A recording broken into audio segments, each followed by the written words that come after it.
Entitlement has a particular stench. Pungent, bitter, almost brutal. Teddy smells it coming.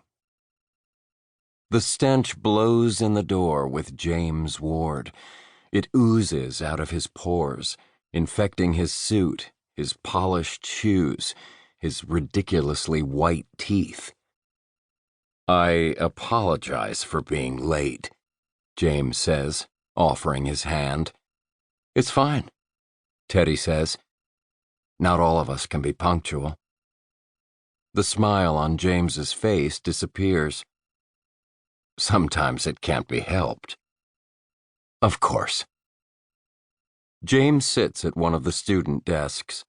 Normally, Teddy would sit right next to a parent, but this time he sits at his own desk in the front of the class.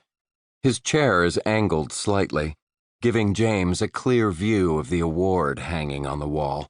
Teddy's Teacher of the Year plaque came in last week. "You said you wanted to talk about Zach," Teddy says. "I want to discuss his midterm paper." Zach's paper sits on Teddy's desk. Daisy Buchanan from The Great Gatsby. Was she worth it? Along with Teddy's rubric assessment. He glances up at James, whose expression doesn't change. "An interesting topic." "You gave him a B+. "Yes, I did." James smiles just enough. "Teddy." Not Mr. Crutcher, as everyone else calls him, and not Theodore. Just Teddy, like they are friends. "You know how important junior year grades are for college." "I do."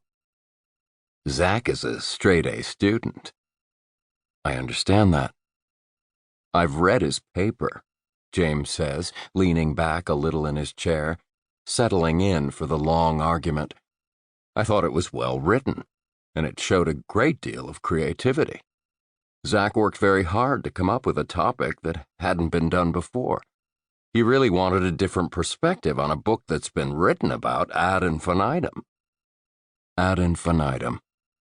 The words hang in the air, swinging like a pendulum. "All true," Teddy says. "But you still gave him a B+.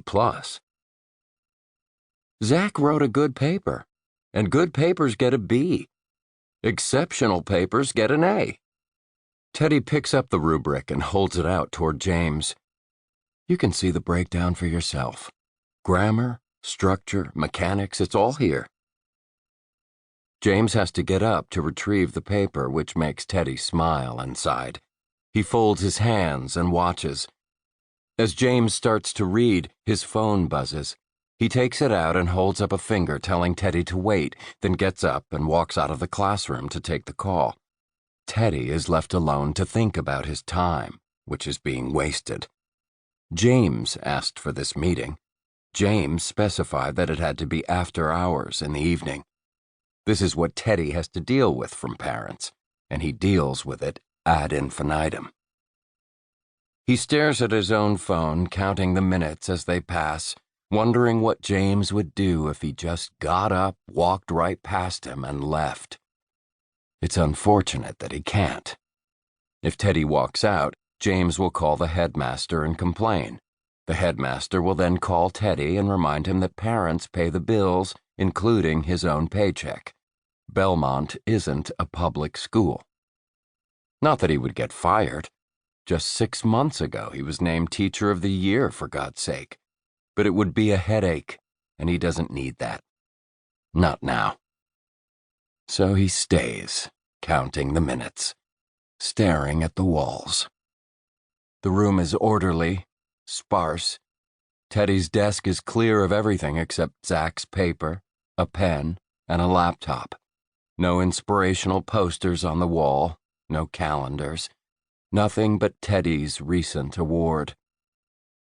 Belmont Academy is an old school, with dark paneling, solid doors, and the original wood floors. The only modern addition is the stack of cubbyholes near the door. That's where students have to leave their phones during class, an idea Teddy fought for until the board approved it. Now the other teachers thank him for it.